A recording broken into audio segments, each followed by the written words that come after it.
Hey you guys, what's up? I hope y'all are having a great Sunday. Happy Sunday to you guys. I wanted to do a video. I know I haven't done a video for almost 2 weeks now. I've been pretty busy with work, super tired all the time.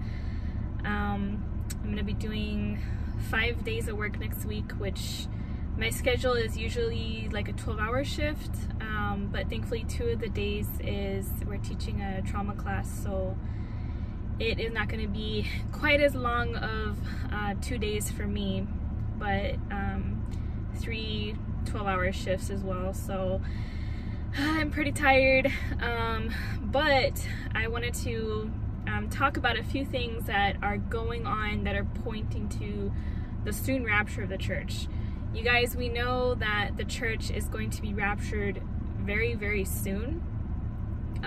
We don't know when that's going to be. We don't know how much the church is going to see before the rapture. We may be here for a little bit longer time, but I want to remind you guys that 1,000 years here is just like a day in heaven, okay? A day to God. So it's, you know, our timeline is not the same timeline that God has, and we don't always understand his timing. We don't always understand his ways. His ways are higher than our ways. That is why we have the Holy Spirit to guide us and lead us to understand God's ways. But even then, you know, we are just trying to put together like the pieces of the puzzle. And while we are doing that, you know, we're drawing closer to Jesus, we are sharing the gospel with others, and we are watching for the rapture of the church, which is imminent. It can happen at any time, and we believe that it's going to happen very, very soon because of what's going on in the world today. So one thing I want to talk about is this world coin or world ID. They go hand in hand.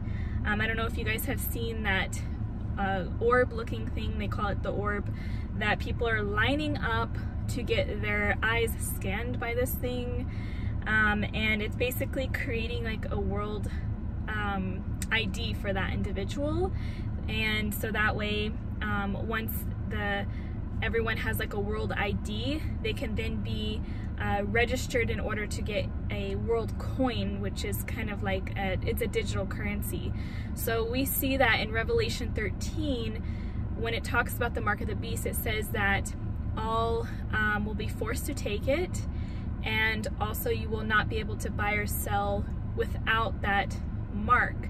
So that mark is going to have the capabilities of handling personal data, storing personal data, as well as financial transactions. So this world ID and world coin could be a setup for that. It's not the actual mark of the beast, but it's definitely like labeling everyone and trying to get everyone a global ID, which is a very scary thing, because that is going to lead right into being able to control the world.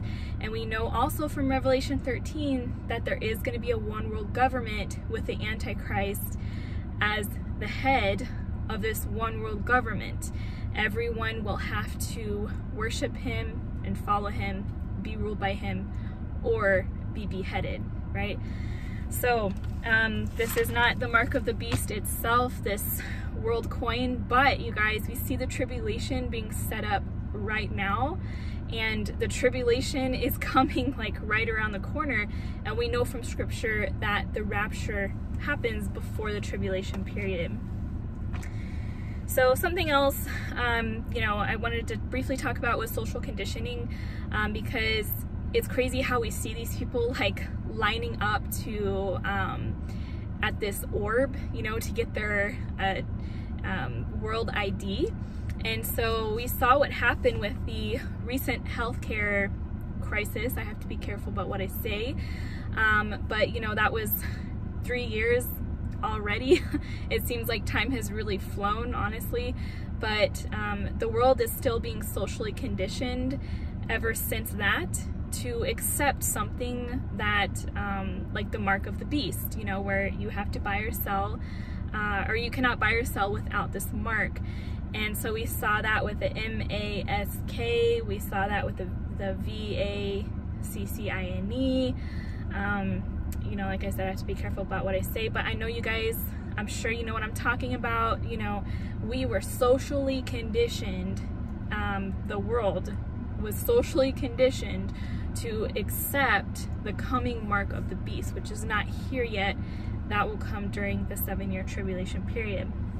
But all of that is being set up already. Satan knows his time is short. That leads us right into the next thing I want to talk about. I did a video on aliens and UFOs. That was the last video I did about 2 weeks ago.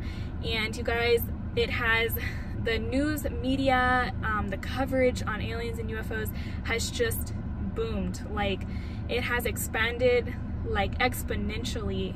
We see a lot of maybe like little news articles about aliens or strange lights in the sky, that sort of thing. And then we also see this on national news, on more than just here in the US, but other countries as well. And this is all part of Satan's plan to deceive those who are left behind after the rapture of the church. He does not want people to believe the truth. He wants them to fall into this deception so that way they cannot be saved, that they will not believe in Jesus and therefore be saved. Okay, so he wants them to believe that more than likely that the rapture of the church, when millions of people disappear, is actually alien abduction. So the Christians were abducted by aliens.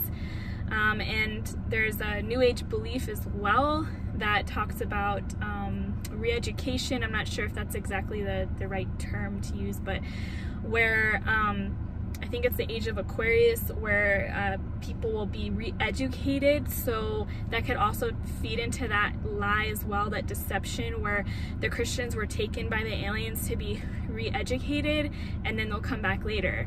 There's only one thing that they got right there. We are coming back later after the 7-year tribulation period, and that will be at the second coming of Jesus Christ, and we come back with him. So one more thing, I know you guys, there's like too much to talk about in these videos that is going on in the world today. I cannot keep up with it. The other watchmen and women cannot keep up with it. But you know, we talked about social conditioning, we talked about this orb, the mark of the beast, and then also the relationship between Israel and Saudi Arabia is another thing I just wanted to touch on briefly, because there are talks that Saudi Arabia might join the Abraham Accords, which some people believe could be the foundation for the peace covenant mentioned in Daniel 9:27. It very well could be. We don't know at this point. There are like a ton of peace agreements and things going on in this world right now, but anything that pertains to the Middle East, of course, is very interesting. We want to follow that, right? It's a red flag as to, you know, what's going on in Bible prophecy. So this normalization agreement has to do with like business and travel between Israel and Saudi Arabia to establish a more like business type relationship, and that, you know, has a lot of different assets to it. I also heard that there's plans to build a fast track or a fast train like railroad between the countries, which would also help with trade as well, trade of goods. We know from Ezekiel 38 that there will be countries that come and plunder Israel, so to speak, because Israel, as it is now, has a lot of advanced technology. They are really ahead of the times. They have a lot of medical advancements as well. They have natural resources, a lot of goods that they can trade. And so, you know, the world is keeping their eye on Israel, and they are, at some point, we know from Bible prophecy, there are going to be certain countries that are going to come against Israel and plunder Israel.